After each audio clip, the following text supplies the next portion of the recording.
Good afternoon and welcome to today's webinar entitled Their Song Matters, the Power of Songwriting in Music Therapy for Bereaved Children and Adolescents. This presentation is being hosted by the Family Support Center of New Jersey and presented by Melinda Corte, music therapist of CNNH, Center for Neurological and Neurodevelopmental Health. While acknowledging the need for education around specific topics such as today's presentation, the Family Support Center of New Jersey also knows that families have many questions around their child's transition years. The Transition Matters website assists families and professionals in identifying resources to successfully transition your child or students with special needs to adulthood. Resources such as webinars, in-person workshops, and statewide and regional contact information are made available on this site. We encourage you to explore this site further and register for upcoming sessions. Before we begin, let's take a moment to go over how you can participate during today's web event. Everyone has their own control panel in the upper right corner of their screen that looks similar to the one here. Use the orange arrow to open or hide your control panel. To listen to the webinar, you have two audio options to choose from: mic and speakers, and telephone. If you can't hear well using your computer speakers, you can elect to use your telephone to listen to today's session. In order to maintain the best sound quality possible, all but the presenter will be muted throughout the webinar. If you have any questions or comments, you can submit them using the questions panel. All questions will be collected and answered at the end of the webinar as long as time allows. And at this time, I would like to welcome our presenter, Melinda Corte. Good afternoon, Melinda.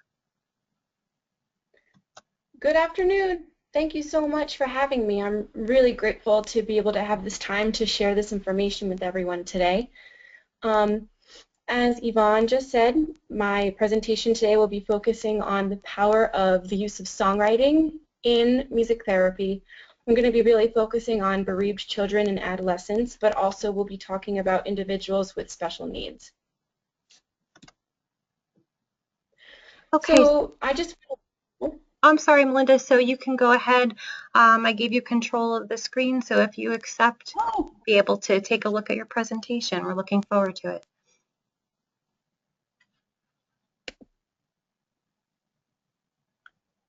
did it come up?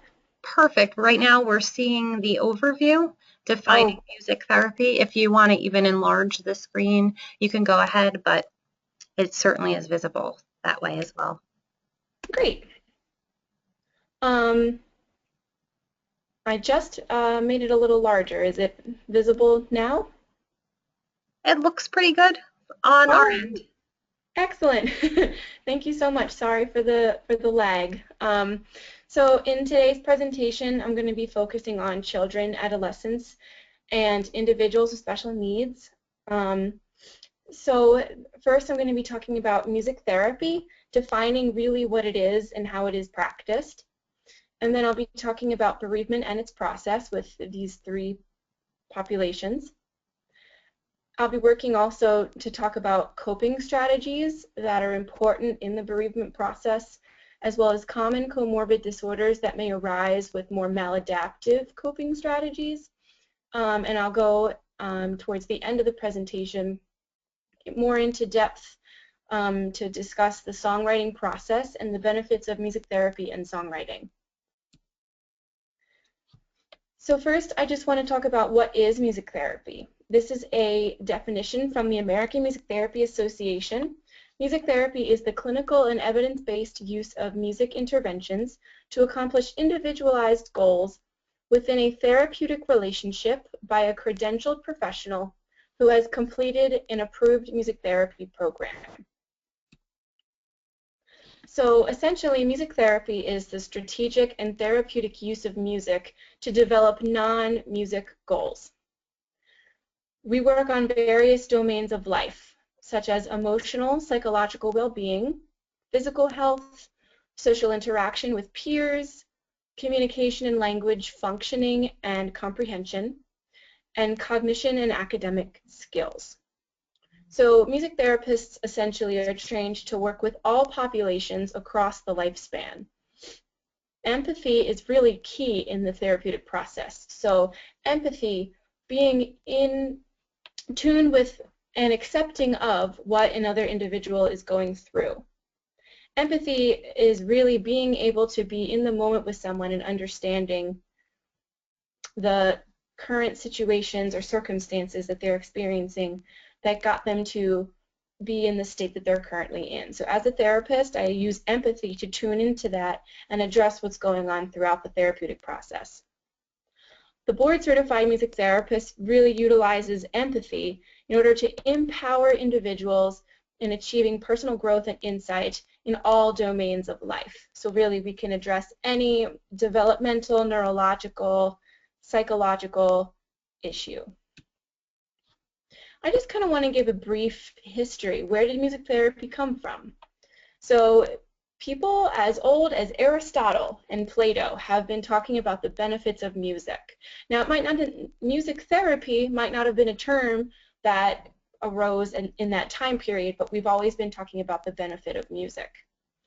It wasn't until the 20th century when music therapy really began to solidify. It began appearing in VA hospitals during the World Wars in order to really focus on PTSD, post-traumatic stress disorder. So people were realizing, these musicians are going into these hospitals and they're realizing that there are deeper elements going on, especially when you're working with individuals with more psychologically based issues such as PTSD. And these musicians in these hospitals were not equipped at all in order to really help these people. So somebody came and sat down and said, we really need to have more of an elevated training process. We really need to kind of limit who can be working with populations that are as fragile like this. So in 1944, the first music therapy degree started at Michigan State. And it wasn't until 1998, with the merging pretty much of the East and West Coasts, the American Association for Music Therapy and the National Association for Music Therapy merged to form what is now known today as the American Music Therapy Association. So sometimes music therapy can be a very confusing term because it is not well known as of yet. Sometimes it can be confused with education and music performance, which are all very important avenues, but they are all very different. So I just kind of want to talk about those differences before we really dive into depth in music therapy. So as you can see, a music therapist uses music to address clinical goals and objectives. And they are extensively trained in designing a treatment plan that addresses non-musical goals. So though as a music therapist I use music as the primary modality in therapy, it is not for the pure enjoyment of making music or to develop musical skills. Whereas a music teacher, they design specific lesson plans in order to address musical skills. They're extensively trained to teach and advance students' musical skills. So that's exactly what they're going to be developing, specific music skills. And a performing musician, they create music for aesthetic enrichment and enjoyment. So performing musicians can add a therapeutic aesthetic to an environment, such as performers in a hospital, maybe somebody's playing harp in the intensive care unit of a hospital. This aesthetic enjoyment can be therapeutic, but this individual is not a board-certified music therapist. They could be extensively trained on at least one primary instrument and utilizing these performance techniques, but they're not necessarily always formally trained. So that is something to remember as well. In order to become a credentialed music therapist, you either endure a 4-year bachelor's degree or complete a 2-year master's degree, which is approved by the American Music Therapy Association. You then go on to complete, after your schooling, 1,200 clinical hours through practicum and internship, and you're supervised by a board-certified music therapist that meets the AMTA standards. in order to pass the board certification, you need to have all these previous steps completed. So once you pass the board certification, which is approved by our National Certification Board, then you receive the MTBC credentials that allow you to practice nationally. So now at this point, I'm going to really dive into the whole bereavement process. So I just kind of want to talk briefly about some terms for loss that you'll hear quite frequently throughout this presentation, or you might have heard already in other venues. So bereavement is known as the fact of loss. For example, you could have lost a loved one, one's health, or perhaps a way of life. If you can no longer walk, you've lost this particular way of life. Grief is the emotional, cognitive, functional, and behavioral responses to either death or other kinds of loss. For example, you might have a response to losing your youth or opportunities or functional abilities. And then mourning, this is kind of tricky because this is used really interchangeably with bereavement and grief. But it refers more specifically to the behavioral manifestations of the grieving process, which are influenced by social and cultural rituals, such as funerals, visitations, or other customs that might arise. And then complicated grief, which has really been termed in the last decade or so, is considered unresolved or traumatic grief. This designates a syndrome of prolonged, intense grief, which is associated with substantial impairment in all domains of life. So an individual experiencing complicated grief might lose their job, or this might affect their home life. They might get a divorce. They might have an increase in health problems or social functioning, things of that nature. So just to go a little deeper, there are some models of bereavement that have been coined in the last 50 years or so. So one of the original stages of grief, the 5 stages of grief, were coined by Kubler-Ross in 1969. So these 5 stages are denial, anger, bargaining, depression, and acceptance. This was the most common model up until recently, when people started to really figure out all these different variances of bereavement. So the other terminology that I'll discuss today, adapted trans-theoretical model of change to the bereavement process. This contains pre-contemplation, contemplation, preparation, action, and maintenance. And what this means is that, so you're experiencing this grief, so there's this pre-contemplative period, the initial onset of the loss, and then the contemplation, you're finally becoming to accept it, and then preparation, you're getting ready to make an action, something that's going to better your life, help you to cope, and then the action is the avenue, the coping strategy that you're using in order to grieve.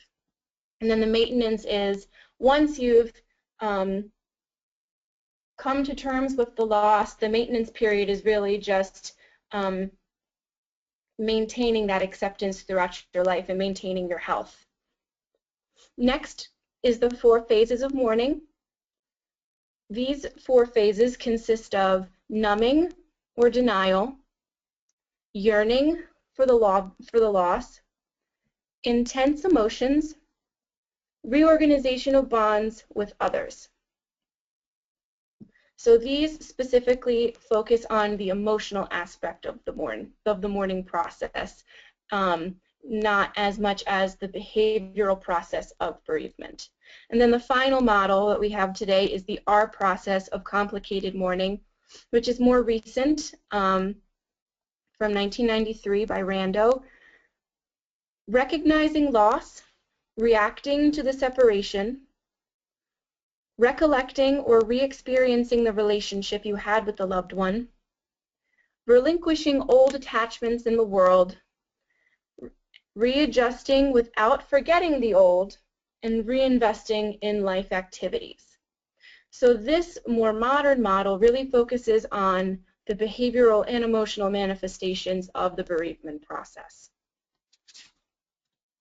So something that we need to remember about all of the bereavement processes is that bereavement is ongoing. Now, this is an idea that didn't necessarily come into play. All three of these concepts that I'll explain to you today are something that didn't necessarily come into play until the last decade or so. More modern bereavement processes are considered to be ongoing in that the bereaved will never necessarily get over their loss. Their life is changed forever. They have to adapt to this new change, in whether it be their lifestyle or their family dynamic, their friendships, their relationships. The individual could undergo the multiple-step process several times. So just because they've accepted, let's say, a death of a loved one now, who's to say that in 3 months down the line they might go back into the anger stage where they've stopped accepting that death. So next, bereavement is unique for each individual in its duration, how long it lasts, the coping strategies used, the environmental stressors that the person adapts to, the personality traits that they take on, the visible manifestation of their grief. So in all of these ways, grief is really different for each person. And finally, the bereavement process is multidimensional. And I have this quote here that I think beautifully sums that up. Bereaved individuals show enormous diversity in their emotional responses. So bereavement is more than just anger and depression. Positive emotions could arise as well. Behaviors do not always correspond with these emotions. So somebody who might have a hard time coping with the loss of, let's say, a parent, they might, in society, put on a happy face, and society might think, oh, well, they've accepted that loss. But this could be a coping strategy. They've kind of separated themselves from the world. They're isolating their emotions. They're compartmentalizing. And that compartmentalizing could be a good thing or a bad thing, depending on what they do behind closed doors. So then, bereavement for different individuals. So for children, there are limited resources available. The non-bereaved community do not understand the loss or the pain, which causes the bereaved to feel isolated and alone. Bereavement in children, the pain is internalized, which creates feelings of distrust within the child, especially after multiple losses. So this eventually is going to manifest itself in attachment issues, which can develop in other relationships in the child's life. So within therapy, we're looking really for symbolic play and artistic creations. We look for things called masking symbols. So an example of this could be within therapy, the child might have a tiger playing, and they might say the tiger can't find his mommy and feels alone and sad. So this indirect approach creates a safe distance between the child and the intensely confusing grief so that they can process and not become overwhelmed. They may act out behaviorally. They might develop insomnia. Some common therapies that are used with children. Play therapy is very common. Creative arts therapy, which music therapy falls under that umbrella of creative arts therapy. Dance movement therapy, art therapy, music therapy, poet therapy, and drama therapy are the 5 creative arts therapies under the umbrella total. But typically with children, therapy is not sought, which can lead later in life to other unhealthy manifestations of the grief. Psychotherapy and family therapy are also used, though. So with adolescence, the death of a parent during adolescence places considerable emotional strain, threatening the stability of an emotional well-being, family systems, current and future relationships, and countless other aspects of life. So I think this quote beautifully describes bereavement during the adolescent stage. Bereavement really does truly affect the core adolescent struggle, which each individual goes through during the adolescent point of their development. This adolescent struggle helps them to define who they are as the person that they are going to become. So such an impact on that adolescent struggle could really affect them down the line. This could create insecurities that can cause them to conceal their true feelings in order to maintain a certain image. They have to stay cool in front of their friends. So grieving makes them different. So they're not going to talk about that grief that they're going through in order to maintain a certain facade in society.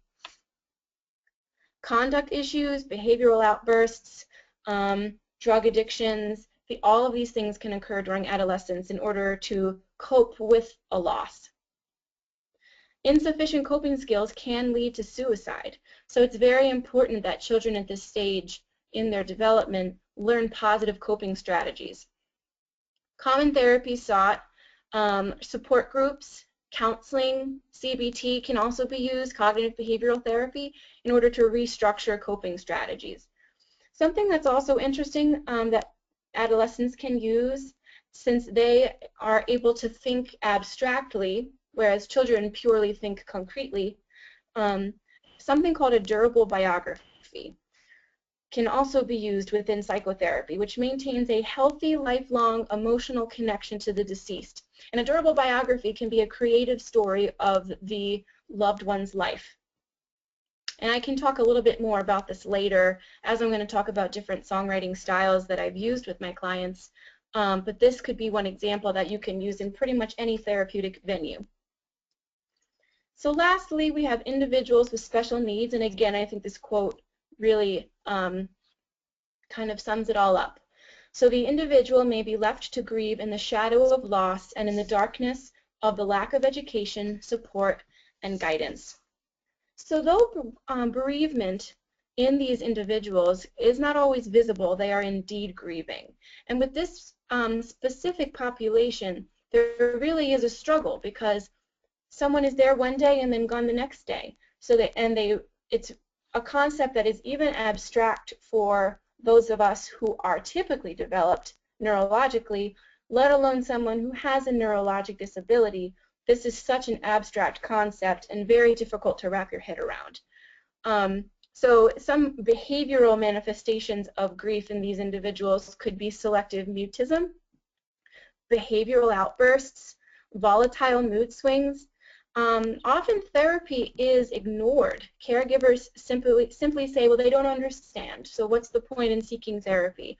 So very frequently, therapy is not sought for grief specifically. It just so happens that these individuals may have other things, such as social skills, cognitive functioning, motor skills, things that need to be worked on in therapy anyway, so they go to these venues to work on those skills, and then the grieving kind of comes out during the therapy process. So now I kind of want to talk about coping strategies and comorbidity that can exist because of the bereavement process. So some positive coping strategies occur when an individual seeks out an outlet in order to verbally, artistically, or physically process their emotions. Self-awareness is essential during this process, and a lot of our kiddos don't have that self-awareness. So it's very important that the caregiver is active and helping them to develop that self-awareness. Positive coping strategy could be talking to a friend, a family member, seeking help through therapy or counseling, staying active in the community, exercising, having a creative outlet. These are all very positive coping strategies.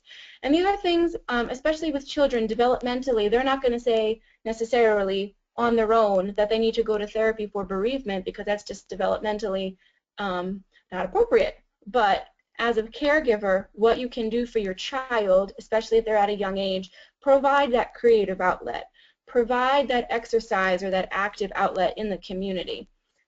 Give them positive things in their lives to help them in order to continue to develop positive relationships, positive coping strategies, these positive environments. More maladaptive coping strategies exist. They are external manifestations of these outlets of grief. So these maladaptive coping strategies, when they internalize, they can lead to other traumatic comorbid disorders. And these coping strategies can be self-induced vomiting, starvation, overeating or binge eating, over-exercising, selective mutism, aggression, deviancy, promiscuity, running away, acting out, or recreational drug addiction. So all of these things, if not addressed, can lead to these behavioral, emotional, psychological addictions or disorders. anxiety, conduct disorder, depression, eating disorders, obsessive compulsive disorder, oppositional defiant disorder, and post-traumatic stress disorder. So it really is important that as the caregiver of someone, or even a role model or a mentor, that you recognize, even if it's not a loss of a loved one, maybe, again, like I've said previously, maybe if it's a loss of something in their life, that you recognize that and help them to work through it and find these positive venues. These are 3 quotes I think also kind of help to sum up all that we've talked about so far. Only those mourners able to develop a new, stronger sense of self had improved outcomes. So this quote is very important because it kind of solidifies the idea that you are in charge of your future. You are the person who is in charge of your positive development. So as the mourner, if you're able to develop a new, stronger self, you're going to have an improved outcome in your life. Grief is a brutal gift which can lead to psychological growth. This looks at grief in a very interesting light, not necessarily negative. So though grief is a traumatic scenario of loss, it can sometimes be a gift because it can lead to psychological strength in an individual if they're able to overcome that loss and that profound change in their life. Bereaved people undergo some transformation of self rather than returning to their original state. So this quote kind of solidifies the idea of, this person has had a traumatic loss or a traumatic change. So they're never going to be the same person that they were before this monumental moment occurred. So as the caregiver or a mentor or a role model for this particular individual, or even someone or a sibling, if you have a loved one in your life that is going through bereavement, it's very important to recognize that this individual is not necessarily going to be the same person ever again. Accept where they're at. Help them work towards those positive self-discovery moments. So now at this point in the presentation, I'm really going to delve into music therapy and songwriting with bereaved individuals. So music therapy can provide a consistent safe haven when life is unstable or uncertain. It can provide a less intimidating and motivating means of processing this intense emotion. It can give a positive outlet of expression through lyrics and music. It can allow clients to process at their own pace without pressure. Again, going back to that concept of empathy, the therapist is really there for the client. So they are accepting, promoting self-expression at their own pace. There is no pressure. Music therapy can also replace the need for maladaptive behaviors with a rewarding and aesthetic experience or leisure skill. So these quotes kind of express a common theme found in the research and experiences of those that are bereaved. So this immense struggle that they face daily can lead to self-actualization as they progress through their lives. However, as said previously, it can also be debilitating as they may circulate through various stages of the grieving process of their whole lives. So it is not necessarily a trimester or 3 months or a year. The first year is always the mile marker where sometimes you might hear people say, oh, well, it's been 1 year and I got to get over it. Grief is forever. And though it might get easier to wake up in the morning, the therapist helps the client develop these positive strategies that they will need for the rest of their lives. That is where the power of music comes to play. So why songwriting? Songwriting is a very interesting intervention used in music therapy because songwriting, though it can be very concrete in a field that can sometimes be very abstract, music can be such an abstract idea, but it's songwriting, it is not necessarily a one-size-fits-all approach. Though songwriting can be very concrete, it provides a unique opportunity for expression and insight. So the songs that are created or written are going to be different for each person. Songwriting externalizes these inner thoughts and experiences through a positive, empowering outlet. So things that the client doesn't necessarily want to put into words, maybe they'll use symbolism or moods or musical styles that will kind of come into play to create the song with the therapist. Songwriting also bonds the creators eternally through the song that they've composed together. This can occur within a therapeutic dyad between the therapist and the client, but is even stronger of a connection when in a therapeutic group. So if individuals who are going through this loss create a song together, they listen to the song as a reminder of what they've learned about themselves and the reminder of positivity and empowerment for the future. So therapeutic songwriting within music therapy is appropriate when an individual utilizes verbal language to communicate primarily. So if an individual is going to use songwriting, they need to have, I would say, decent to very strong verbal skills.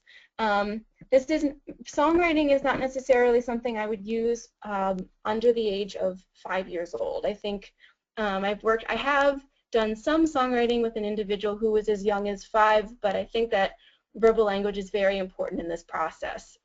So the therapist, when deciding the most appropriate intervention to use, will keep that in mind. An individual has to engage in reciprocal conversation and possess average language comprehension. This is very important as well. Language skills, again, are very important. And an individual needs to be cognitively aware of their environment and others, and/or has at least minimal insight. So again, going back to childhood development, developmentally as a child, you are not going to think abstractly. So the songwriting is not necessarily going to be phrased bluntly as an avenue for their grief. So the therapist will use the songwriting as an avenue of expression for them, but the child may not even necessarily know that they're in a therapeutic environment. So songwriting done with children of younger ages, there's definitely going to need to be more of a symbolic, analytical sort of therapy evaluation throughout the process. Therapists will use his or her clinical judgment to determine if a child adolescent is appropriate to engage in therapeutic songwriting. And this is very important. I am talking to you today about songwriting to kind of open your eyes and start a conversation about the benefits of music therapy in this population, which is underserved, especially in this area. But please know that it is so important that the therapist will recognize if songwriting is appropriate with your child or not. They want what's best for your child, and if they feel as though this is not an intervention best suitable for your particular child, then they will help them cope and express through other musical means. Therapeutic songwriting is especially appropriate when an individual comprehends and easily creates metaphors and/or abstract symbolism. So I have lots of clients currently who can quickly, like that, create these abstract metaphors and symbols, and they can twist and mold the music to create these musical ideas. So if you find that your child is very good and very creative in that department, then this might necessarily be a good avenue for them. If a child is or an individual rather, is very creative and imaginative, if they're interested in the concept of songwriting and music technology. I say this because most of the individuals that I do songwriting with, I think that especially with songwriting takes such a long time to do. It takes so much effort, so much brain power, so much expression. It's so powerful. So typically what I like to do is I'll go through the recording process as well with my clients so that they can take a hard copy home with them.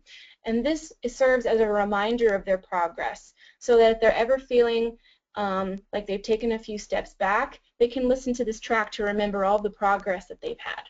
Really used as a tool for empowerment. And therapeutic songwriting is especially appropriate when somebody is an experienced musician and songwriter. Though this is not necessary to benefit them. Songwriting can be done by people who've never sung a song, people who've never written a song, people who they don't consider them musicians. But it's just an added bonus if they have experience with it. So this quote, "Music can heal," yet another embodying quote of today's presentation, and I wanted to share it with you. So surviving the death of a loved one and grieving in a healthy, adaptive way may remain an ongoing challenge, but through music therapy treatment, These individuals may have supportive and creative ways in which to progress through their own unique journeys of healing. Music therapy and songwriting in particular are very unique avenues of expression in therapy. So I think this quote beautifully sums up the idea of music therapy treatment with this population. It's a unique way to promote ongoing progress throughout life's journey. So the songwriting process is very versatile, and it's based on each client's needs and skill sets. So, and I'm going to go a little deeper into the different styles of songwriting that I've used. But typically, songs consist of lyrics, a melody, some sort of accompaniment, instrumentation, an arrangement of some kind, recording, and technology. These all come into play when I'm writing songs with my clients. And a traditional, but not always, this is a traditional song structure where it's an ABA song structure, so more of a folk song idea. So the verse is considered the A section. This part can be different every time. Some words might change. Sometimes the melody might change. The chorus is typically repeated, so that's your B section. And then, so you'd have an A, B, A, and then occasionally a bridge, so that would be your C section. And I say if appropriate because sometimes the bridge adds a completely different musical idea to the song. So sometimes clients don't necessarily want to create the bridge. They don't want it to be utilized. Some clients, they make it very complex, which is where the bridge comes in. It kind of adds that extra richness of musical complexity. So again, if the client wants to, if not, or if it's not appropriate, then it won't be used. MTBCs, Board Certified Music Therapists, use therapeutic judgment with structure of song and process. This is very important. So depending on, the client's needs and skill sets, maybe their diagnosis, the symptoms of their diagnosis, their attention span, their verbal language skills, their processing skills. All of these things kind of come into play when creating a song design with your client. So I'm going to talk first about a few examples of songwriting. I'll kind of define them, and then I have two more examples that have a hard copy sample so you can actually see what it might look like. So, song share, listening, and analysis. What this means, it's pretty much a good introduction to the process of songwriting. So for a client who is very intimidated by the lengthy, sometimes complex process of songwriting, song sharing and listening is a good first step for them. So you might think while you're listening, what parts consist or what parts create a song? How does one compose? And what are the steps that need to take place? So this allows the therapist to immediately assess the client's emotional state, struggle, immediate self-esteem, their self-awareness, and their processing level. And then the song analysis also comes into play where a client might choose a song and the therapist will guide them through a lyric analysis where you look at the symbolism of the song, the musical ideas, incorporated, things of that nature. So another style of songwriting is called add-on. So this is one that I've created. I like to use this with clients. This is kind of like the next step. For clients who are new songwriters, I like to use this. Each participant selects one word at a time, and they can designate a sentence conclusion or continuation with a grammatical punctuation as well. So what that means, so let's say I'm in a therapeutic dyad, me and one other person. I'll write a word, they'll write a word, I'll write a word, they'll write a word, so on and so forth. And you work together to kind of create where the sentence structure lies. The song is definitely more improvisationally based, so the therapist and the client work together in order to make the music kind of on the spot. The therapist will guide the client once they've created the lyrics together. And this is also an avenue that might be kind of silly. Maybe the song isn't necessarily emotionally heavy. The client and the therapist create something silly. So that's a really nice first step to create that therapeutic relationship and to kind of break the ice for a client coming in who knows that they're going to talk about bereavement, which is such a intimidating thing to be aware of, an intimidating emotional topic. This could be a really nice icebreaker within the session. Add-on takes a lot of social capacity in order to work together and tolerate each other's ideas, and it also requires flexibility in that you have no idea where the song would go. So this is not necessarily a song I would use with a child with autism or a child who doesn't tolerate others' ideas very easily. Again, it depends on each particular child individually. So the next example we have is a musical collage or a legacy. So this idea kind of goes back into that durable biography. So you're going to compose music together. The clients select excerpts from these songs in order to fit them together like a puzzle. All songs are chosen based on previously determined themes or concepts, and the songs can be sequenced together using music technology. The songs can also be performed and recorded kind of like a medley. And this collage of musical ideas can serve as a dedication to a loss in a client's life.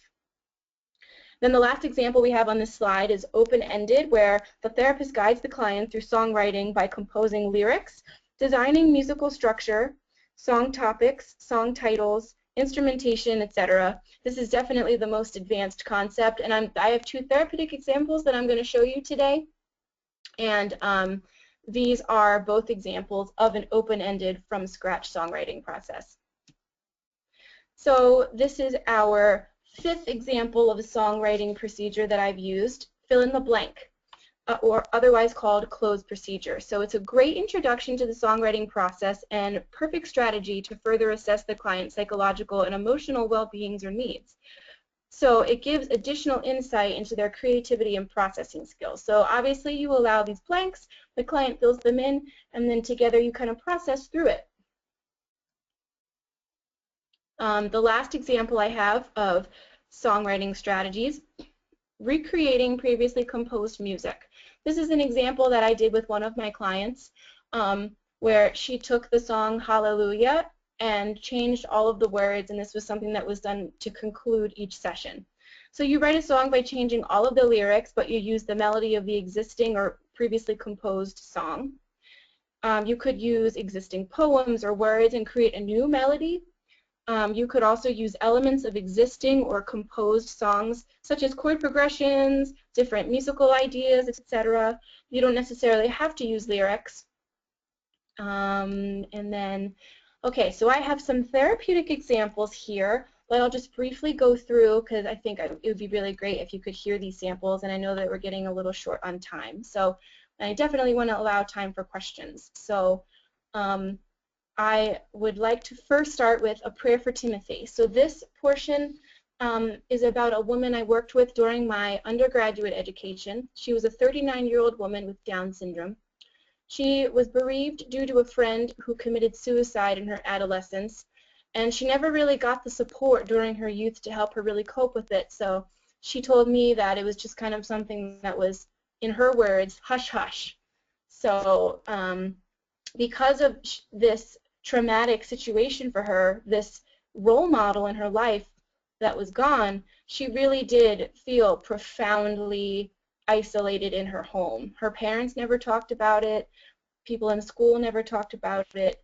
So it was something that even at 39 years old, you can see truly devastated her. So in the therapeutic process, we composed music. She gave me lyrics of songs that she previously liked, and then we changed the musical arrangement of the songs. So I guided her through the musical process by selecting instruments that she wanted in the piece. She helped me create the music by telling me which musical ideas she liked or didn't like. And then at the end of the process, I notated it for her after we recorded it. And then in addition to having a recording of it that she could take home and listen to, she gave the music that was notated to a friend in her church, and she dedicated it to him during a service.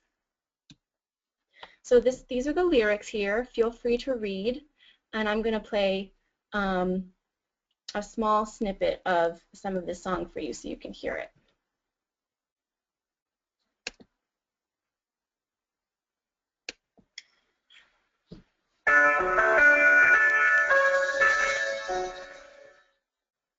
Tim, you're my best friend.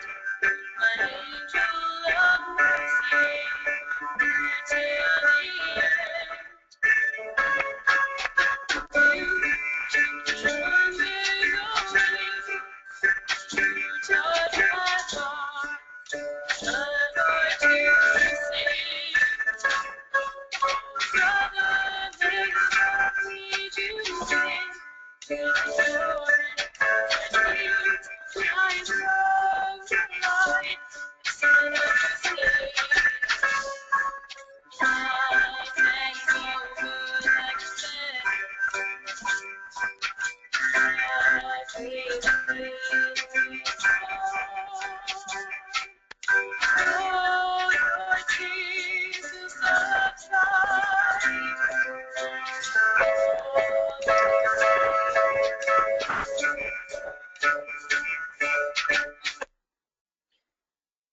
So that's a prayer for Timothy.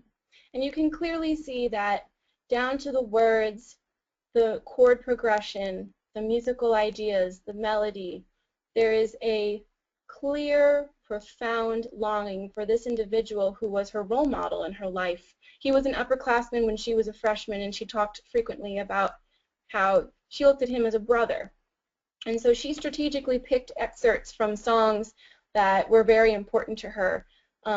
The bridge and the chorus, oh no, I apologize. The chorus are snippets from songs that were previously composed, but the verse and the bridge are original. So this particular client and I worked together to create them. And this is my last therapeutic example today. So this is Dream, Chris's Lullaby, which was written by a 10-year-old girl with sensory processing disorder not otherwise specified.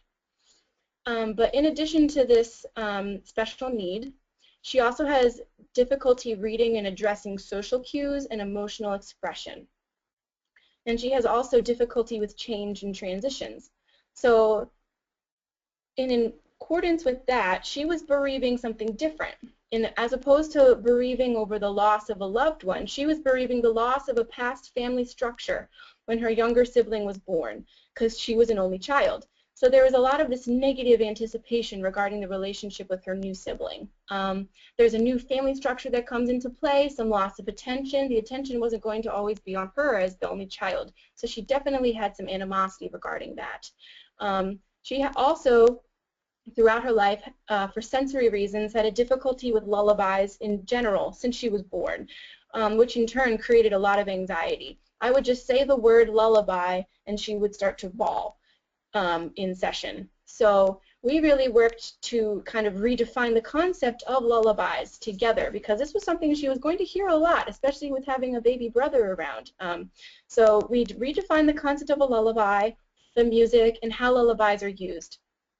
She chose a preferred song to use as the melody. The song that you'll hear is the melody of Airplanes by Hayley Williams and B.O.B., but she designed the lyrics to change within the song. So she designed the style of the accompaniment that the therapist would use. She created the lyrics. She verbally processed the imagery that she created within the song.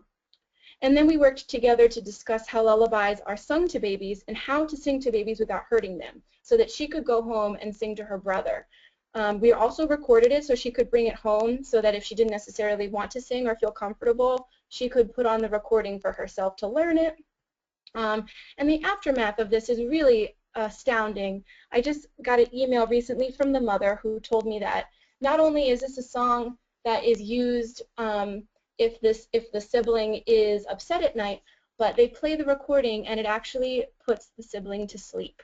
And this client is able to sing the lullaby to her brother, which is so phenomenal, considering that in such a short time ago, the word lullaby would cause a complete meltdown. So songwriting and music therapy for her was a complete change in that family's life. So now, these are the lyrics of Chris's lullaby, and I hope you enjoy. For my baby brother, I love you like a echo.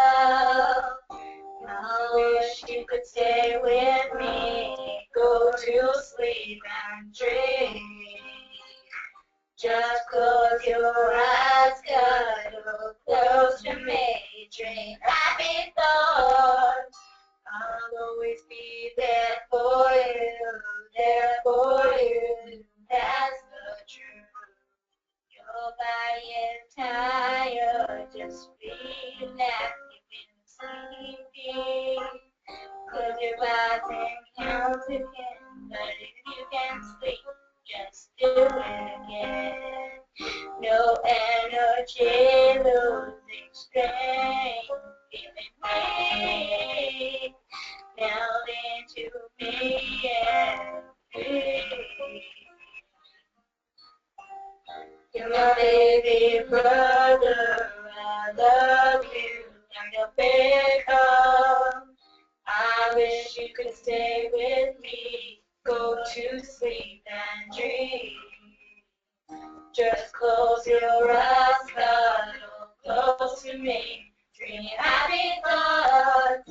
I'll always be there for you, there for you. That's the truth. Don't get upset, you're just tired. You need to go. You're tired for the night. Shut off the light, just celebrate. Go to sleep, think of happy days. They still breathe deeply. When you wake up, it's a whole new day. The world to be loved. Be here each and every day. My baby brother, I love you like a big hug. I wish you could stay with me. Go to sleep and dream. Just close your eyes, cuddle close to me. Dream happy thoughts. I'll always be there for you, there for you. That's the truth. My angels fly, my angels fly, swim deep the night, swim through ocean light, protect us blue, shine bright in the evening time, looking just for you to your mind, not passing by sound of time. You're my baby brother, I love you like a big love. I wish you could stay with me, go to sleep and dream. Just close your eyes, cuddle close to me, dream happy thoughts. I'll always be there for you, there for you. That's the truth.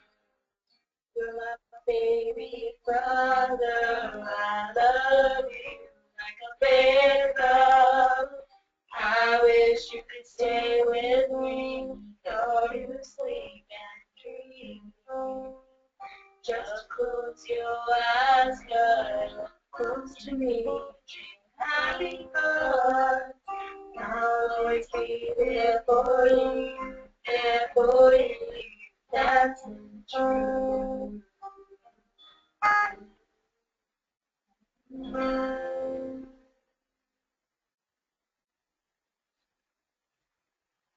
So that's the end of my presentation today. Again, I thank you so much for having me come to share my work with my clients and music therapy. I hope that you learned something. I just kind of want to open the floor if anybody has any questions. Thank you so much, Melinda. This is Yvonne again from Family Support Center of New Jersey. You had us all tapping our foots over here with the addition of those song samples.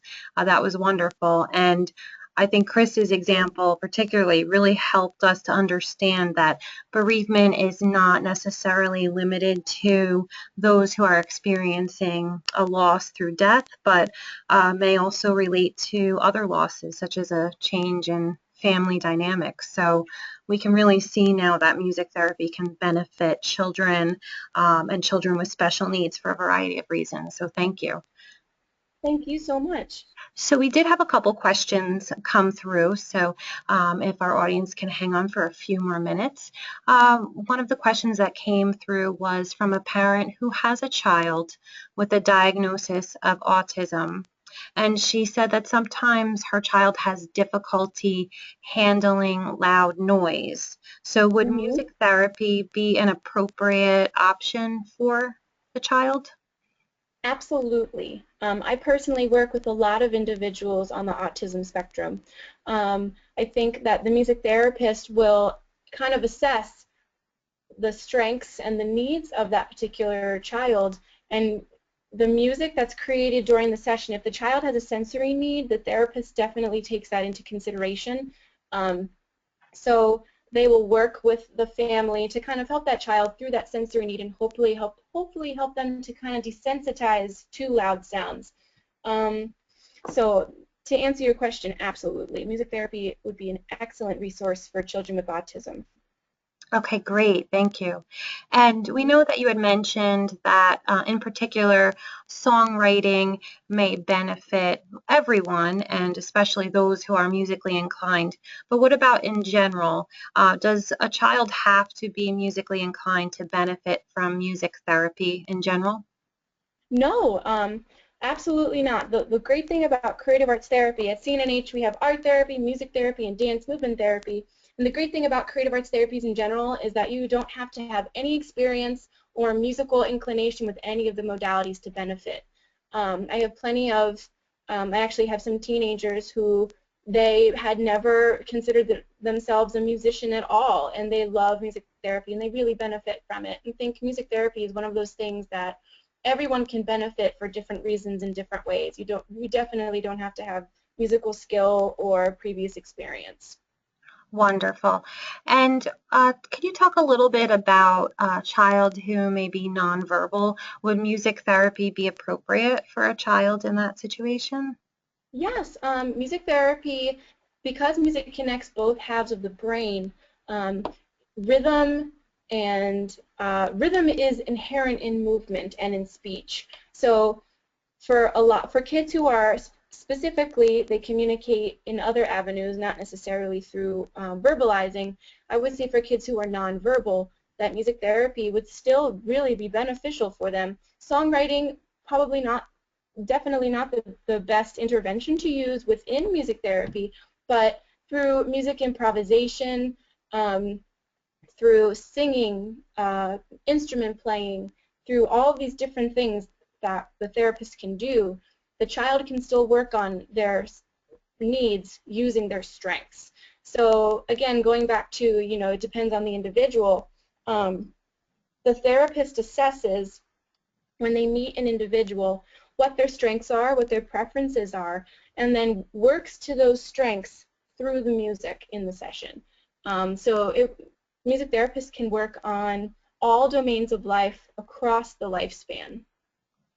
Great, great. And we just have a couple more questions.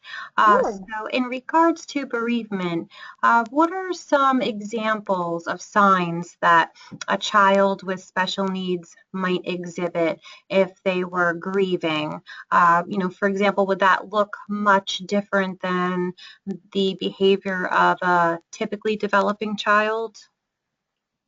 Um, no, that's a tough question. I think that individuals with special needs, in particularly, it is difficult to sense what they're feeling because, especially for individuals who are nonverbal, you don't know what's going on in their mind, what they're thinking. So, if they've lost a loved one or they're grieving a family member or a friend, I would look for behavioral signs, maybe meltdowns, a regression in skills that kind of occurred along the timeline of when that loved one was lost. So if you're seeing a child who's typically developed, you might not necessarily see everything right away. I think children and individuals with special needs, they are very different from adolescents in the sense that their thinking is not abstract. Their thinking is very concrete. So bereavement is a very large abstract concept for them. So those are things that you might not necessarily have them say out loud, but again, I think that those behavioral outbursts will kind of be red flags for a parent or a caregiver. So you might want to look for, again, meltdowns, maybe verbal regression or social isolation, maybe volatile mood swings. All of these things might come into play. Selective mutism is a big one. Perfect, thank you. And then just a couple other questions about CNNH in general. So what areas does CNNH serve? CNNH is very broad in our population. We serve individuals with neurological, neuropsychological, neuroemotional, neurobehavioral needs. So Specifically, we have diagnostic evaluative services, so diagnostic testing. We offer EEGs, EEG testing. We also offer neuropsych testing. We offer creative arts therapy services, the music therapy, dance movement therapy, art therapy. We offer behavior therapy services, cognitive behavioral therapy. So we have a very comprehensive medical facility, and that is our model, a comprehensive medical model. So we could really work with all populations across the lifespan, specifically those with neurological needs. Okay, perfect. And I'm not sure if you'll be able to help us with this one, but some families might be interested in enrolling their child in a program, music therapy, creative arts, but they're curious about payment options. So do you find that most insurance companies would cover the cost of music therapy? How does that work? It does vary from state to state because music therapy is listed as one of the top 20 fastest upcoming professions in the country right now, but because it's relatively just coming into light, only a few states offer steady reimbursement through insurance. But CNNH is in network with several different insurance companies specifically, so if you give CNNH a call, we could give you a little bit of information on that. We can also give you information based on our services. We offer individual therapy, group therapy, sibling therapy services, specifically in the creative arts department. And we would love to help you with any questions that you might have about billing. Great. So I see that you have your last slide there available with the website. Would that be the best way for families to reach out if they visit www.cnnh.org? Yes, you know what? You can use that link, but you can also email me, or you can email our creative arts coordinator, and all of our contact information you can access through the website. Very good. Thank you so much. Was there anything else that you wanted to add, Melinda, before we close today's session? I just want to say thank you so much for having me, Yvonne. I really appreciate all of the time that I've been given here today, and thank you everybody for listening. I've loved being able to share such an important population. I think that those who are bereaved are a truly underserved population in our community, and I hope that if anybody had questions, I was able to answer them to my best ability today. Yes, thank you so much, Belinda. We really enjoyed having you, and your sharing that information with us was wonderful, a great resource for us today. So then without further ado, I'd like to just wish everyone a great afternoon. This concludes today's webinar. On behalf of Melinda Corte of CNNH, the Center for Neurological and Neurodevelopmental Health, and of course, Family Support Center of New Jersey, I'd like to thank you once again for joining us today. Have a good afternoon, everyone.